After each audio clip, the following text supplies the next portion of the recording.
Okay, so God just put something on my heart to investigate while we are on this journey. And I know we've probably maybe talked about it individually, talking with different people. I know I've probably touched on it. But I know we haven't talked about it in the group. And what is it?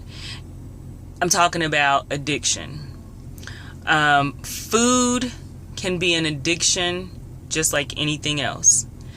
And the traits of addiction are basically the same across the board, whether it be addiction to drugs or food or some type of substance, I should say, substance abuse or food. One, food is an addiction because, yes, there are chemicals in majority of the foods that we have been accustomed to eating.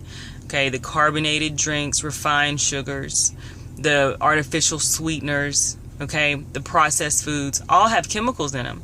And so those chemicals have addicting qualities and properties to them and to our body.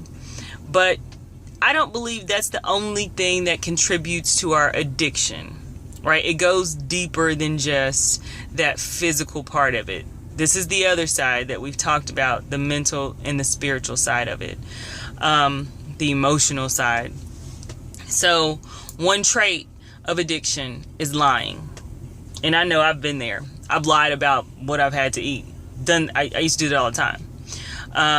And holla if you hear me. Like, I would be out, finishing up my errands for the day, headed home, and I might drive past like a Wendy's or Burger King. That Burger King was a big one for me.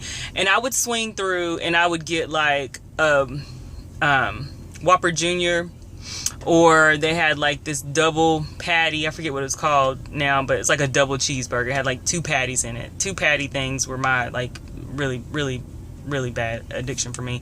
But anyway, so I'd get something like that I can eat quickly, that I could eat in the car, and then I could throw the bag away before I get home. And I would act like I haven't had anything to eat. And then I would eat again with my family. I would pacify that addiction. I would pacify the desire for whatever it was I wanted to eat at the time, even though I knew I'm getting ready to eat dinner with my family. Like, I'm preparing it. I'm the one that was cooking. Like, I'm the one that just went to the grocery store and had to cook the food. I still would do that. And I did it a lot. I would go through, another one was Wendy's, the little 4-count kids meal all the time, and the fries. But I'd get a water. I'd do something to make myself feel better. I'd get me a water with that. But I'd throw it back. And I would eat it, and then I would go home. There'd be no evidence of the food, and that was that. But it was very similar to addictions that I've had to substances before.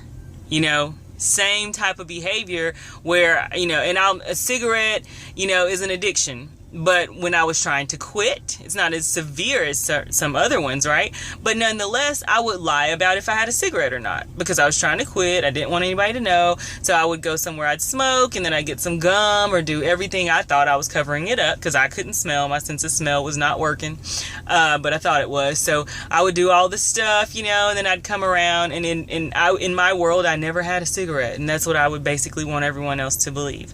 But the truth is, I did. Same with the food. Similar habits there. So I'm going to maybe, just kind of touch on different things throughout the week. It is an addiction. So we are breaking that stronghold in this process. Let's look at it that way. When you're journaling, be real with yourself. Go there. Go to these places, because if you expose it, you can break it.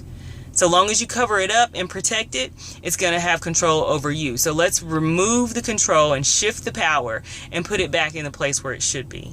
And that's in your hands. Because anything that has control over you is, in fact, an addiction. And that's what we're doing. We're breaking addictions. We're breaking chains and strongholds. And we got to be honest with ourselves first before we can get past whatever that stronghold is. Okay? So encouraging you. It just hit me, and we're on it, because we're in it together. And it's not a place that I'm unfamiliar with. And we may have different ones, but we're all on this journey together. So live, learn, grow. All right. Talk to you later.